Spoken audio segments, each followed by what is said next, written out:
Right, now we're going to look at composition of functions where we've got three different functions here and we can compose them in different ways, but we're going to do it with graphs, not with any algebra at all.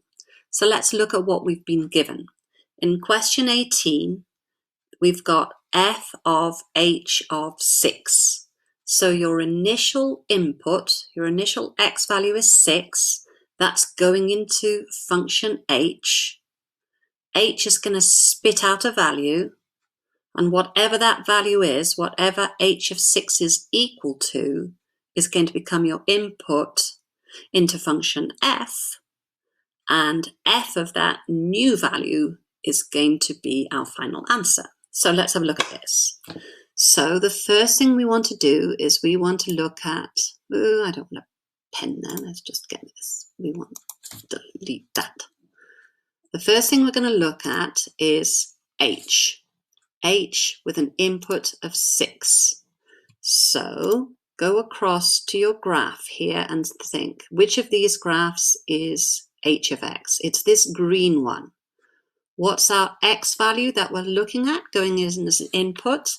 Our input value is 6. So go find x is 6, 2, 4, 6. Here's x is 6.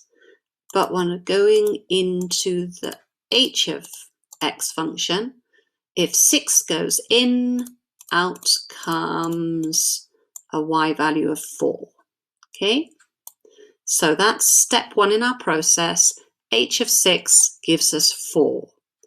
That was what the inside of this function could be, composed function can be replaced with. Where you see h of 6, it can be replaced with 4. So our next line is to write, well, now I want f of this.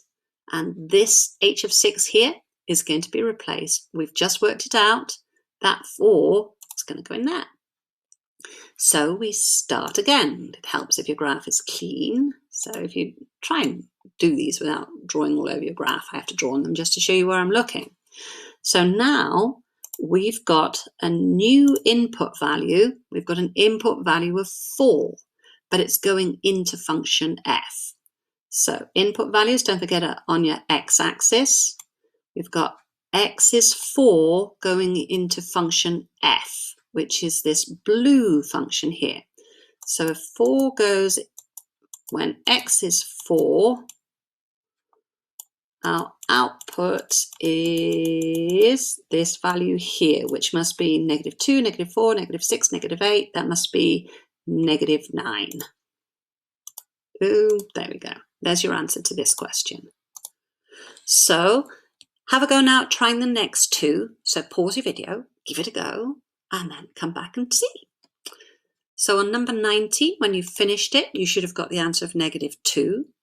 And on number 20, when you finished it, you should have got the answer of 4. If you got those answers right, you know exactly what you're doing and you can move on to the next lesson video. Okay? But if you couldn't get those, you want to stick with me, let's go over them. So on question number 19, we're being asked for g of h of 6. So our first x value we're going to use is the x value 6. So clean up my graph, get rid of all this junk that I've got on there, and say, right, I'm just going to use a purple pen here. My x value is 6. Which function is it asking me to go into?